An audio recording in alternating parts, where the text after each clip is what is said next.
DK Shivakumar ನೇತೃತ್ವದ ನಿಯೋಗ ರಾಜ್ಯಪಾಲರನ್ನ ಭೇಟಿ ಮಾಡಿರುವಂತಹ ಫುಟೇಜ್ ರಿಲೀಸ್ ಆಗಿದೆ. ದೃಶ್ಯಗಳಲ್ಲಿ ಗಮನಿಸ್ತಾ ಇದ್ದೀರಿ. ಲೋಕಭವನಕ್ಕೆ ಭೇಟಿ ಕೊಟ್ಟು ಹೊರಡ್ತಾ ಇದ್ದಾರೆ. ಸಿದ್ದರಾಮಯ್ಯನವ್ರ ಮುಂದೆ ಹೋಗ್ತಾ ಇದ್ದಾರೆ. ದೃಶ್ಯಗಳಲ್ಲಿ ಗಮನಿಸ್ತಾ ಇದ್ದೀರಿ. ಈಗ ರಾಜ್ಯಪಾಲರನ್ನ ಭೇಟಿ ಮಾಡಿ ಹಕ್ಕರ ರಚನೆಗೆ ಹಕ್ಕನ್ನ ಮಂಡಿಸಿ ರಾಜ್ಯಪಾಲರ ಅನುಮತಿಯನ್ನ ಪಡ್ಕೊಂಡು ಈಗ ಎಲ್ಲರೂ ಹೊರಗಡೆ ಹೊರಟಿರೋ ದೃಶ್ಯಗಳನ್ನ ನೀವೀಗ ಗಮನಿಸ್ತಾ ಇದ್ದೀರಿ.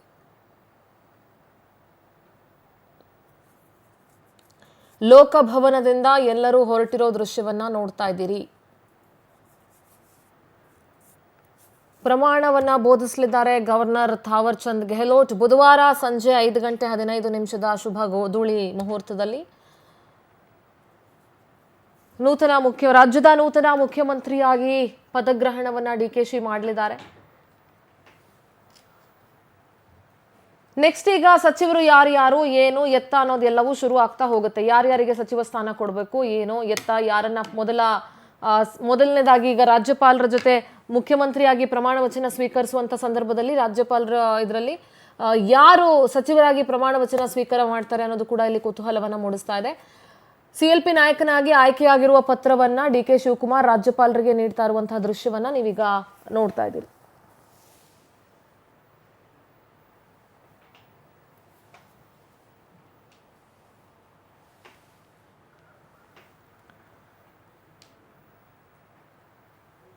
ಎಲ್ಲ ಶಾಸಕರುಗಳು ಕೂಡ ಲೋಕಭವನದಿಂದ ಹೊರಗಡೆ ಹೊರಟಿರೋ ದೃಶ್ಯಗಳನ್ನ ಗಮನಿಸ್ತಾ ಇದ್ದೀರಿ.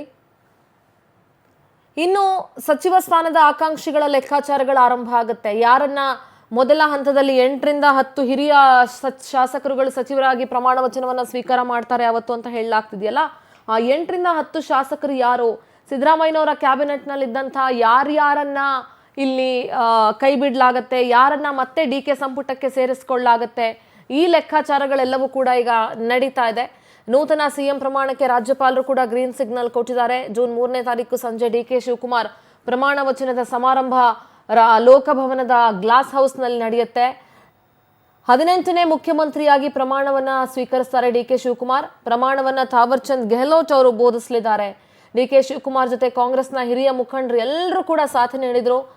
ಸ್ವತಃ ಮಾಜಿ ಮುಖ್ಯಮಂತ್ರಿ ಸಿದ್ದರಾಮಯ್ಯನವರು ಕೂಡ ಸಾಥ್ ನೀಡಿದ್ರು. ಕೆಜೆ ಜಾರ್ಜ್, ಎನ್ ಎ ಹ್ಯಾರಿಸ್ ಕೂಡ ಲೋಕಭವನದಲ್ಲಿ ಉಪಸ್ಥಿತರಿದ್ರು. ಈಗ ಎಲ್ಲರೂ ಕೂಡ ಲೋಕಭವನದಿಂದ ತೆರಳ್ತಾ ಇರುವಂತಹ ದೃಶ್ಯವನ್ನ ನೀವೀಗ ನೋಡ್ತಾ ಇದ್ದೀರಿ. ಲೋಕಭವನಕ್ಕೆ ನಿಯೋಜಿತ ಸಿಎಂ ಡಿಕೆ ಶಿವಕುಮಾರ್ ಜೊತೆ ನಿಯೋಗ ಹೊರಟಿತ್ತು. ಶಾಸಕಾಂಗ ಪಕ್ಷದ ಸಭೆಯ ನಂತರ ಕೆಸಿ ವೇಣುಗೋಪಾಲ್ ಮಾತಾಡ್ತಾ ಇದ್ರು.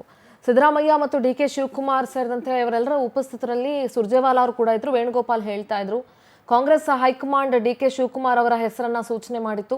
ಕಾಂಗ್ರೆಸ್ ಪಕ್ಷದ ನೂತನ ನಾಯಕರಾಗಿ ರಾಜ್ಯದಲ್ಲಿ ಡಿಕೆಶಿ ಹೆಸರನ್ನ ಹೈಕಮಾಂಡ್ ಹೇಳಿತ್ತು.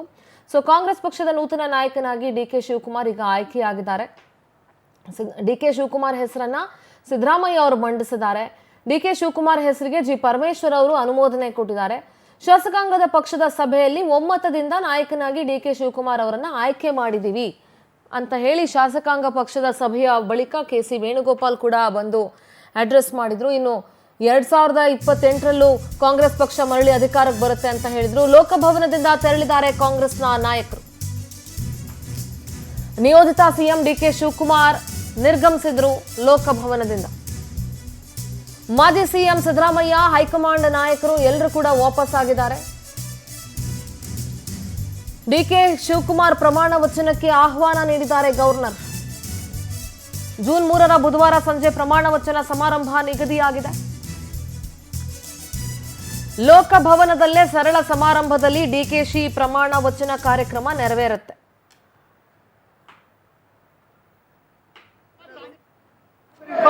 बात आ रही है कि जो बड़े बुजुर्ग मंत्री हैं उनको हटाने की बात हो रही है, एक नए फेसेस को देने की। देखिए, वो सब चर्चा में नहीं आया है. आप लोग वही कल्पना कर रहे हैं, बट जो भी है decision, it will be a blend of youth and experience.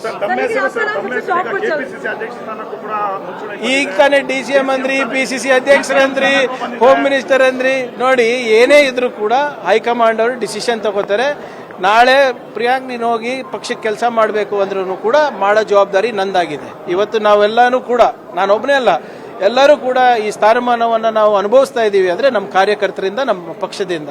So ಪಕ್ಷದ ಏನು ತೀರ್ಮಾನ ಇರ್ತದೆ ಅದಕ್ಕೆಲ್ಲರೂ ನಾವು ಬದ್ಧರಾಗಿರ್ತೇವೆ.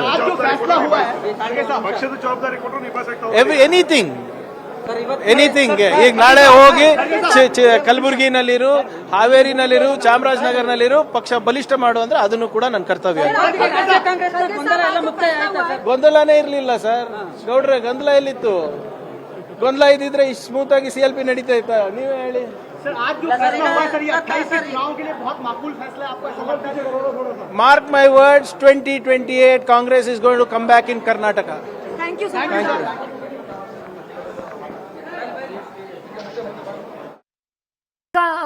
ಖರ್ಗೆ ಅವರು ಮಾತಾಡ್ತಾ ಇದ್ರು 2028ರಲ್ಲೂ ಕೂಡ ನಮ್ಮ ಕಾಂಗ್ರೆಸ್ ಸರ್ಕಾರ ಅಧಿಕಾರಕ್ಕೆ ಬರುತ್ತೆ, ಗೊಂದಲನೇ ಇರಲಿಲ್ಲ, ಗೊಂದಲ ಇದ್ದಿದ್ರೆ ಇಷ್ಟೊಂದು ಸುಲಭವಾಗಿ CLP ಸಭೆ ನಡೀತಾ ಇತ್ತಾ ಅಂತ ಹೇಳಿ. ಸಿದ್ದರಾಮಯ್ಯನವರು ಗೊಂದಲವನ್ನ ಕ್ರಿಯೇಟ್ ಮಾಡಲಿಲ್ಲ ಅಷ್ಟೇ. ಸಿದ್ದರಾಮಯ್ಯನವರು ಗೊಂದಲ ಕ್ರಿಯೇಟ್ ಮಾಡಿದಿದ್ರೆ ಇಷ್ಟು ಸುಲಭವಾಗಿ ಇವತ್ತು CLP ಸಭೆ ನಡೀತಾ ಇರಲಿಲ್ಲ. ಪೊಲಿಟಿಕಲ್ ಬ್ಯೂರೋ ಹೆಡ್ ರಾಘವೇಂದ್ರ ನೇರ ಸಂಪರ್ಕದಲ್ಲಿ ಜಾಯ್ನ್ ಆಗ್ತಾ ಇದ್ದಾರೆ. ರಾಘವೇಂದ್ರ, ಈಗ ಆಲ್ರೆಡಿ ಲೋಕಭವನಕ್ಕೆ ತೆರಳಿ ಹಕ್ಕು ಮಂಡನೆಗೆ, ಸರ್ಕಾರ ರಚನೆಗೆ ಹಕ್ಕು ಮಂಡನೆಯನ್ನ ಮಾಡಲಾಯಿತು. ಸೊ ರಾಜ್ಯಪಾಲರ ಹತ್ರ ಕೂಡ ಮಾತಾಡಿ ಬಂದಿದ್ದಾಯ್ತು. ಸೊ ಸದ್ಯ ಏನೆಲ್ಲ ಡೆವಲಪ್ಮೆಂಟ್ ಆಗ್ತಾ ಇದೆ ರಾಘವೇಂದ್ರ? ಸಿಂಧೂರ, ಸವಿಸ್ತಾರವಾಗಿ ವಿವರಣೆಯನ್ನು ಕೊಡಬೇಕಂದ್ರೆ ಇವತ್ತು CLP ಸಭೆಯನ್ನ ಫಿಕ್ಸ್ ಮಾಡಲಾಗಿತ್ತು. 4 ಗಂಟೆಗೆ CLP ಸಭೆ ವಿಧಾನಸೌಧ 3ನೇ ಮಾಡಿಯಲ್ಲಿ ಆರಂಭವಾಯಿತು. 3ನೇ ಮಾಡಿಯಲ್ಲಿ ಆರಂಭ ಆಗ್ತಿದ್ದಂಗೆ ಸಿದ್ದರಾಮಯ್ಯನವರು ತಮ್ಮ ಸ್ಥಾನಕ್ಕೆ ರಾಜೀನಾಮೆಯನ್ನು ಕೊಟ್ಟಿದ್ದೇನೆ, ನನಗೆ ಇಲ್ಲಿವರೆಗೂ ಸಹ ಸಹಕಾರ ಕೊಟ್ಟಂತಹ ಎಲ್ಲ ಶಾಸಕರಿಗೂ, ಸಚಿವರಿಗೂ ಮತ್ತೆ ಕಾಂಗ್ರೆಸ್ನ ವರಿಷ್ಠರಿಗೆ ಧನ್ಯವಾದಗಳನ್ನು ಅರ್ಪಿಸುತ್ತಿದ್ದೇನೆ ಅಂತ ಹೇಳ್ಬಿಟ್ಟು ಭಾಷಣವನ್ನ ಮಾಡಿದ್ರು. ಅದನ್ನ ಪರಮೇಶ್ವರ್ ಅವರು ಅನುಮೋದನೆ ಮಾಡಿದ್ರು. ಅದಾದ ಬಳಿಕ 10 ನಿಮಿಷಗಳ ಕಾಲ ಟೀ ಬ್ರೇಕ್ ಅನ್ನು ಕೊಟ್ಟರು. ಟೀ ಬ್ರೇಕ್ನ ನಂತರ ನೇರವಾಗಿ ಸಿದ್ದರಾಮಯ್ಯನವರು, ಸುರ್ಜೇವಾಲಾ ಹಾಗೆ ವೇಣುಗೋಪಾಲ್ ಅವರು 3 ಜನ ತಮ್ಮ ಕಚೇರಿಗೆ ಹೋಗ್ತಾರೆ, CM ಕಚೇರಿಗೆ. ಅಲ್ಲಿ ಕೂತ್ಕೊಂಡು ರಾಹುಲ್ ಗಾಂಧಿ ಅವರಿಗೆ ವಿಚಾರವನ್ನ ತಿಳಿಸ್ತಾರೆ. ನಂತರ ರಾಹುಲ್ ಗಾಂಧಿ ಅವರ ಜೊತೆಗೆ ಮಾತುಕತೆ ಆದ ನಂತರ ಮತ್ತೆ ಪುನಃ CLP ಸಭೆಗೆ ಬರ್ತಾರೆ. CLP ಸಭೆಯಲ್ಲಿ ವೇಣುಗೋಪಾಲ್ ಅವರು DK ಶಿವಕುಮಾರ್ ಅವರು CLP ನಾಯಕರಾಗಿ ಆಯ್ಕೆಯಾಗಿದ್ದಾರೆ, ಮುಂದಿನ ಮುಖ್ಯಮಂತ್ರಿ DK ಶಿವಕುಮಾರ್ ಅಂತ ಹೇಳ್ಬಿಟ್ಟು ಘೋಷಣೆಯನ್ನ ಮಾಡ್ತಾರೆ. ಅದನ್ನು ಸಹ ಅನುಮೋದನೆಯನ್ನ ಮಾಡ್ತಾರೆ. ಇದಾದ ಬಳಿಕ ಎಲ್ಲ ಸಹ ಪ್ರೋಸೆಸ್ ಆಗುತ್ತೆ. ಜೊತೆಗೆ ತಮ್ಮ ಸರ್ಕಾರ ಕೊಟ್ಟಿರ್ತಕ್ಕಂತಹ ಗ್ಯಾರಂಟಿಗಳ ಬಗ್ಗೆ ನುಡಿದಂತೆ ನಡೆದಿದ್ದೇನೆ ಅನ್ನೋ ಒಂದು ಮಾತನ್ನ ಸಿದ್ದರಾಮಯ್ಯನವರು ಈ ಸಭೆಯಲ್ಲಿ ಹೇಳಿರ್ತಕ್ಕಂಥದ್ದು ವಿಶೇಷ. ಹೀಗಾಗಿ ನನಗೆ ಯಾವ ರೀತಿ ಸಹಕಾರವನ್ನ ಕೊಟ್ಟರೋ ಅದೇ ಸಹಕಾರವನ್ನ DK ಶಿವಕುಮಾರ್ ಅವ್ರಿಗೂ ಸಹ ಕೊಡಿ ಅನ್ನೋದ್ರ ಮುಖಾಂತರ ಒಗ್ಗಟ್ಟನ್ನ ಕಾಂಗ್ರೆಸ್ ನಾಯಕರು ಪ್ರದರ್ಶನ ಮಾಡಿದ್ದಾರೆ ಅಂತ ಹೇಳ್ಬೋದು. ಇದಾದ ಬಳಿಕ CLP ಸಭೆಯನ್ನು ಮುಗಿಸಿಕೊಂಡು ನೇರವಾಗಿ ಇದೀಗ ಲೋಕಭವನಕ್ಕೆ ತೆರಳಿರ್ತಕ್ಕಂಥದ್ದು. ಲೋಕಭವನದಲ್ಲಿ ರಾಜ್ಯಪಾಲರಿಗೆ ಮನವಿಯನ್ನು ಕೊಟ್ಟಿರ್ತಕ್ಕಂಥದ್ದು, ನೂತನ CLP ನಾಯಕರು ಆಯ್ಕೆಯಾಗಿದ್ದಾರೆ, ಸರ್ಕಾರ ರಚನೆ ಮಾಡೋದಕ್ಕೆ ಅವಕಾಶವನ್ನು ಮಾಡಿಕೊಡಿ. 3ನೇ ತಾರೀಕು ಅಂದ್ರೆ ಬುಧವಾರ 3ನೇ ತಾರೀಕು ಏನು ಬರುತ್ತೆ ಅವತ್ತು ರಾಜಭವನದಲ್ಲಿನೇ ಈ ಒಂದು ಕಾರ್ಯಕ್ರಮವನ್ನು ಅದ್ದೂರಿಯಾಗಿ ಮಾಡಲು ಸರ್ಕಾರ ಪ್ಲಾನ್ ಅನ್ನು ಮಾಡಿಕೊಂಡಿರ್ತಕ್ಕಂಥದ್ದು. ಹೀಗಾಗಿ 3ನೇ ತಾರೀಕು ನೂತನ ಮುಖ್ಯಮಂತ್ರಿಯಾಗಿ DK ಶಿವಕುಮಾರ್ ಅಧಿಕಾರವನ್ನು ವಹಿಸಿಕೊಳ್ತಾರೆ. ಈಗಾಗಲೇ ರಾಜಭವನಕ್ಕೂ ಸಹ ವಿಚಾರವನ್ನ ತಿಳಿಸಿರ್ತಕ್ಕಂಥದ್ದನ್ನ ನಾವು ಗಮನಿಸಬಹುದಾಗಿದೆ. ಸಿಂಧೂರ, ರಾಘವೇಂದ್ರ, ಸದ್ಯದ ಡೆವಲಪ್ಮೆಂಟ್ಗಳನ್ನ ಗಮನಿಸಿದಾಗ ಕೇವಲ ಈಗ CLP ನಾಯಕನ ಆಯ್ಕೆ ಮಾತ್ರ ಆಗಿದೆ, ಆದರೆ ಸಚಿವಾಕಾಂಕ್ಷಿಗಳ ಗೊಂದಲ ಮಾತ್ರ ಇನ್ನೂ ಬಗೆಹರಿದಿಲ್ಲ. ಈಗ DK ಶಿವಕುಮಾರ್ ಜೊತೆ ಯಾವೆಲ್ಲ ಶಾಸಕರು ಸಚಿವರಾಗಿ ಪ್ರಮಾಣ ವಚನವನ್ನ ಸ್ವೀಕಾರ ಮಾಡ್ತಾರೆ ಅನ್ನೋದು ಕೂಡ ಇಲ್ಲಿ ಮುಖ್ಯ ಆಗುತ್ತೆ. ಸೊ ಅದ್ರ ಬಗ್ಗೆ ಏನಾದ್ರೂ ಇನ್ಫಾರ್ಮೇಶನ್ ಇದೆಯಾ, ಅಥವಾ ಅದ್ರ ಬಗ್ಗೆ ಏನಾದ್ರೂ ಸುರ್ಜೇವಾಲಾ, ವೇಣುಗೋಪಾಲ್ ಅವರು ಇನ್ನೂ 2 ದಿನಗಳ ಕಾಲ ಇಲ್ಲೇ ಉಳ್ಕೊಂಡು ಏನಾದ್ರೂ ಚರ್ಚೆ ಮಾಡುವಂತ ಸಾಧ್ಯತೆ ಇದೆಯಾ, ಹೇಗೆ? ಸದ್ಯದ ಮಾಹಿತಿ ಪ್ರಕಾರ ಇವತ್ತು ಸಂಜೆ ಅಥವಾ ಇವತ್ತು ನೈಟು ಅಥವಾ ನಾಳೆ ಬೆಳಿಗ್ಗೆ ಸುರ್ಜೇವಾಲಾ ಮತ್ತು ವೇಣುಗೋಪಾಲ್ ಅವರು ದೆಹಲಿಗೆ ವಾಪಸ್ ಆಗ್ತಾರೆ. ದೆಹಲಿಗೆ ವಾಪಸ್ಸಾದ ನಂತರ DK ಶಿವಕುಮಾರ್ ಮತ್ತೆ ಸಿದ್ದರಾಮಯ್ಯನವರನ್ನು ಸಹ ಕರೆಸಿಕೊಂಡು ಸಚಿವ ಮಂಡಲದ ಬಗ್ಗೆ ಯಾವ ರೀತಿ ರಚನೆ ಮಾಡಬೇಕು, ಯಾರಿಗೆ ಅವಕಾಶವನ್ನ ಕೊಡಬೇಕು, ಯಾರನ್ನ ಹೊರಗಡೆ ಇಡಬೇಕು ಅನ್ನೋದ್ರ ಬಗ್ಗೆ ಸಹ ಚರ್ಚೆ ನಡೆಸ್ತಾರೆ ಅಂತ ಹೇಳಲಾಗೈತೆ. ಆದ್ರೆ ಒಂದು ಮೂಲಗಳ ಪ್ರಕಾರ ಇವತ್ತೇನಾದ್ರೂ ಸುರ್ಜೇವಾಲಾ ಮತ್ತೆ ವೇಣುಗೋಪಾಲ್ ಅವರು ಇವತ್ತು ಬೆಂಗಳೂರಿನಲ್ಲಿ ಇದ್ರೆ ಇವತ್ತು ಸಹ ಸ್ವಲ್ಪ ಹೊತ್ತು ಚರ್ಚೆಯನ್ನು ನಡೆಸಿ ಅದನ್ನ ರಾಹುಲ್ ಗಾಂಧಿ ಅವರಿಗೆ ವಿಷಯವನ್ನ ಮುಟ್ಟಿಸುವಂತಹ ಕೆಲಸವನ್ನ ಮಾಡ್ತಾರೆ ಅಂತ ಹೇಳಲಾಗೈತೆ. ಆದ್ರೆ DK ಶಿವಕುಮಾರ್ ಅವರ ಜೊತೆ 9 ಮಂದಿ ನೂತನ ಸಚಿವರಾಗಿ ಪ್ರಮಾಣ ವಚನವನ್ನು ಸ್ವೀಕರಿಸ್ತಾರೆ ಅನ್ನೋದು ಕಾಂಗ್ರೆಸ್ನ ಆಪ್ತ ಮೂಲಗಳು ಸ್ಪಷ್ಟಪಡಿಸಿರ್ತಕ್ಕಂಥದ್ದು. ಯಾಕಂದ್ರೆ DK ಶಿವಕುಮಾರ್ ಏನು CM ಆಗಿ ಪ್ರಮಾಣ ವಚನವನ್ನು ಸ್ವೀಕರಿಸ್ತಾರೋ ಅವತ್ತು 9 ಮಂದಿ ನೂತನ ಶಾಸಕರು ಸಚಿವರಾಗಿ ಪ್ರಮಾಣ ವಚನವನ್ನು ಸ್ವೀಕರಿಸ್ತಾರೆ. ಹಾಗಾಗಿ ಕೆಲವೊಂದಿಷ್ಟು ಹಿರಿಯರಿಗೆ ಮಣೆ ಹಾಕಿರ್ತಕ್ಕಂಥದ್ದು ವಿಶೇಷ. ಯಾಕಂದ್ರೆ ರಾಮಲಿಂಗ ರೆಡ್ಡಿ ಆಗಿರ್ಬೋದು, ಜಾರ್ಜ್ ಆಗಿರ್ಬೋದು, ಪರಮೇಶ್ವರ್ ಆಗಿರ್ಬೋದು, MB ಪಾಟೀಲ್ ಆಗಿರ್ಬೋದು, ಹೀಗೆ 9 ಮಂದಿ ನಾಯಕರಿಗೆ ಅವತ್ತು ನೂತನ ಸಚಿವರ ಒಂದು ಪದಗ್ರಹಣಕ್ಕೆ ಅವಕಾಶವನ್ನು ಮಾಡಿಕೊಡಲಾಗಿದೆ ಅಂತ ಸಹ ಹೇಳಲಾಗೈತೆ. ಆದ್ರೆ ಯಾವ್ದು ಸಹ ಕ್ಲಾರಿಟಿ ಇಲ್ಲ. ಹೈಕಮಾಂಡ್ ಯಾವ ಲಿಸ್ಟ್ ಅನ್ನ ಕೊಡುತ್ತೆ, ಸಿದ್ದರಾಮಯ್ಯನವರಿಗೆ ಮಣೆ ಹಾಕುತ್ತಾ, DK ಶಿವಕುಮಾರ್ ಅವರು ಕೊಟ್ಟಂತ ಲಿಸ್ಟ್ಗೆ ಮಣೆ ಹಾಕುತ್ತಾ ಅನ್ನೋದ್ರ ಬಗ್ಗೆ ಇನ್ನೂ ಚರ್ಚೆ ಆಗಿಲ್ಲ. ಏನೋ ಇವರಿಬ್ರು ದೆಹಲಿಗೆ ತೆರಳಿದ ನಂತರ ಇವರಿಬ್ಬರನ್ನ ಕರೆಸಿಕೊಂಡು ಚರ್ಚೆ ಮಾಡಿ ಅಳೆದು ತೂಗಿ ಸಚಿವ ಸ್ಥಾನವನ್ನು ಕೊಡುವ ಸಾಧ್ಯತೆಗಳು ಅಧಿಕವಾಗಿದೆ. ಯಾಕಂದ್ರೆ 136 ಜನ ಶಾಸಕರಿದ್ದಾರೆ, ಅದರಲ್ಲಿ ಸಾಕಷ್ಟು ಮಂದಿ ಅನುಭವ ಇರ್ತಕ್ಕಂತಹ ಸಾಕಷ್ಟು ಹಿರಿಯ ನಾಯಕರು ಇದ್ದಾರೆ. ಅವರು ಸಹ ಈ ಬಾರಿ ನಮಗೆ ಸಚಿವ ಸ್ಥಾನವನ್ನು ಕೊಡಿ ಅಂತ ಹೇಳ್ಬಿಟ್ಟು ಡಿಮ್ಯಾಂಡ್ ಅನ್ನ ಮಾಡ್ತಾ ಇದ್ದಾರೆ. ಈಗಾಗಲೇ ದೆಹಲಿ ಮಟ್ಟದಲ್ಲಿ ಹೋಗಿ ದೊಡ್ಡ ಮಟ್ಟದ ಲಾಬಿಯನ್ನು ಮಾಡಿರ್ತಕ್ಕಂಥದ್ದು. ಹೀಗಾಗಿ ಯಾರಿಗೆಲ್ಲ ಸಚಿವ ಸ್ಥಾನವನ್ನು ಕೊಡ್ತಾರೆ ಅನ್ನೋದೇ ಈಗ ದೊಡ್ಡ ಕುತೂಹಲ ಆಗಿದೆ. ಒಟ್ಟಿನಲ್ಲಿ ರಾಜ್ಯ ರಾಜಕೀಯ ಮತ್ತೊಂದು ಸುತ್ತಿನ ಹೈಡ್ರಾಮಾಕ್ಕೆ ಸಾಕ್ಷಿಯಾಗೋದು ಬಹುತೇಕ ನಿಶ್ಚಿತ. ಸಿಂಧೂರ. ರಾಘವೇಂದ್ರ, ಇಲ್ಲಿ ಸಚಿವ ಸ್ಥಾನ ಮಾತ್ರ ಅಲ್ಲ, ಕೆಪಿಸಿಸಿ ಅಧ್ಯಕ್ಷ ಸ್ಥಾನ ಕೂಡ ಅಷ್ಟೇ ಇಂಪಾರ್ಟೆಂಟ್ ಆಗುತ್ತೆ. ಸೊ ಯಾವ ನಿಟ್ಟಿನಲ್ಲಿ ಈಗ ಈ 2-3 ದಿನಗಳಲ್ಲಿ, ಇವತ್ತು ಶನಿವಾರ, ಇನ್ನೇನು ಬುಧವಾರ ಅಂತಂದ್ರೆ ಭಾನುವಾರ, ಸೋಮವಾರ, ಮಂಗಳವಾರ, ಇನ್ನು 3 ದಿನಗಳ ಸಮಯದಲ್ಲಿ ಕೆಪಿಸಿಸಿ ಅಧ್ಯಕ್ಷಗಿರಿ ಯಾರಿಗೆ ಅನ್ನೋದನ್ನ ಏನಾದ್ರು ಡಿಸಿಷನ್ ತಗೊಳುತ್ತಾ ಹೈಕಮಾಂಡ್, ಹೇಗೆ, ಅಥವಾ ಡಿ.ಕೆ. ಶಿವಕುಮಾರ್ ಹತ್ರನೇ ಉಳ್ಕೊಳ್ಳುತ್ತಾ, ಹೇಗೆ?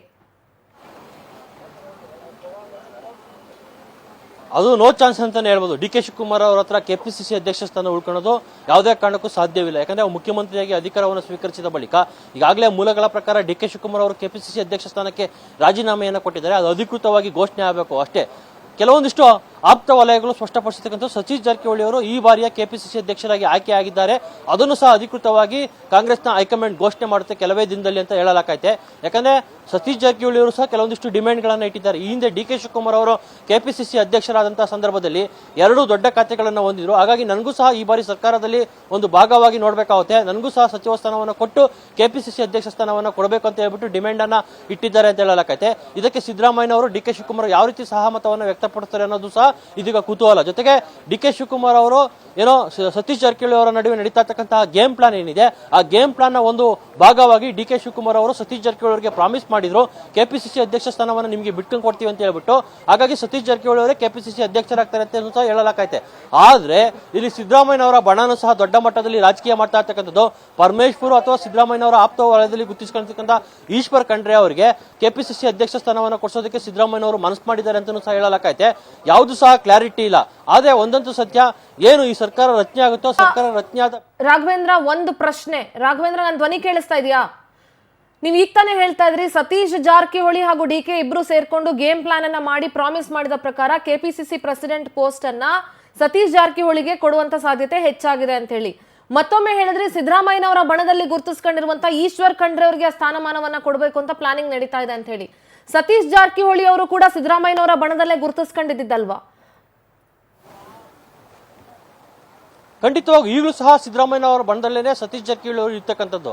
ಆದ್ರೆ ಕೆಲವೊಂದಿಷ್ಟು ಊಹಾಪೋಹಗಳು, ಸುದ್ದಿಗಳು ಸಹ ಹರಿದಾಡ್ತಾ ಇರ್ತಕ್ಕಂಥದ್ದು. ಈಗ ಸಿದ್ದರಾಮಯ್ಯ ಅವರ ಜೊತೆಗೆ ಸತೀಶ್ ಜಾರಕಿಹೊಳಿ ಅವರು ಅಷ್ಟು ಕಷ್ಟ ಅನ್ನೋ ಒಂದು ಮಾತುಗಳು ಸಹ ಕೇಳಿ ಬರ್ತಾ ಇದೆ. ಆದ್ರೆ ಅದೆಲ್ಲವನ್ನು ಸಹ ಸತೀಶ್ ಜಾರಕಿಹೊಳಿ ಅವರು ಸ್ಪಷ್ಟವಾಗಿ ಸ್ಪಷ್ಟನೆಯ ಕೊಡುವ ಮುಖಾಂತರ ತಳ್ಳಿ ಹಾಕಿರ್ತಕ್ಕಂಥದ್ದು. ಆದ್ರೆ ಹೈಕಮಾಂಡ್ ಏನು ಪ್ರಾಮಿಸ್ ಮಾಡಿತ್ತು, ಜೊತೆಗೆ ಡಿ.ಕೆ. ಶಿವಕುಮಾರ್ ಅವರು ಸಹ ಹೇಳಿದ್ರು, ಜೊತೆಗೆ ಸಿದ್ದರಾಮಯ್ಯ ಅವರು ಸಹ ಹೇಳಿದ್ರು, ಏನು ಕೆಪಿಸಿಸಿ ಅಧ್ಯಕ್ಷ ಸ್ಥಾನವನ್ನು ಕೊಡುತ್ತೀವಿ ಅಂತ ಹೇಳ್ಬಿಟ್ಟು. ಹಾಗಾಗಿ ಕೆಪಿಸಿಸಿ ಅಧ್ಯಕ್ಷದ ಮೇಲೆ ಬೆಳಗಾವಿಯ ಸಾಹುಕಾರ ಕಣ್ಣಿಟ್ಟಿರ್ತಕ್ಕಂಥದ್ದು. ಆದ್ರೆ ಒಂದಂತೂ ಸತ್ಯ, ಇಲ್ಲಿ ಸಾಕಷ್ಟು ಗೊಂದಲಗಳು ಈ ಕೆಪಿಸಿಸಿ ಅಧ್ಯಕ್ಷ ಸ್ಥಾನದ ಬಗ್ಗೆ ಇರ್ತಕ್ಕಂಥದ್ದು.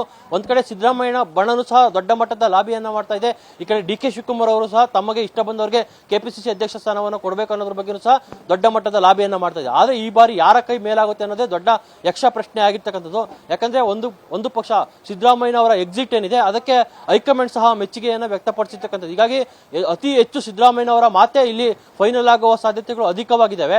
ಪರಮೇಶ್ವರ್ ಅವರಿಗೆ ಈಗಾಗಲೇ ಹೈಕಮಾಂಡ್ ನಾಯಕರು ಸಹ ನೀವು ಕೆಪಿಸಿಸಿ ಅಧ್ಯಕ್ಷರಾಗಿ ಅಂತಾನೂ ಸಹ ಕೇಳ್ಕೊಂಡಿರ್ತಕ್ಕಂಥದ್ದು. ಅದಕ್ಕೆ ಪರಮೇಶ್ವರ್ ಅವರು ಎಲ್ಲವನ್ನು ಸಹ ತಳ್ಳಿ ಹಾಕಿರ್ತಕ್ಕಂಥದ್ದು. ಕೊಡೋದಾರೆ ನನಗೆ DCM ಅನ್ನ ಕೊಡಿ, ಜೊತೆಗೆ ಒಂದು ದೊಡ್ಡ ಖಾತೆಯನ್ನ ಕೊಡಿ, ನಾನು ನಿಭಾಯಿಸ್ತೇನೆ, ನಾನು ತುಂಬಾ ಸೀನಿಯರ್ ಇದ್ದೇನೆ, ಈ ಹಿಂದೆ ಕೆಪಿಸಿಸಿ ಅಧ್ಯಕ್ಷನಾಗಿ ಪಕ್ಷವನ್ನು ಅಧಿಕಾರಕ್ಕೆ ತಂದಿದ್ದೆ, ಆಗ್ಲೇ CM ಸಹ ಆಗ್ಬೇಕಾಯ್ತು, ಆದ್ರೆ ಆ ಆಸ್ತಿನೂ ಸಹ ಕೈಗೂಡಿಲ್ಲ.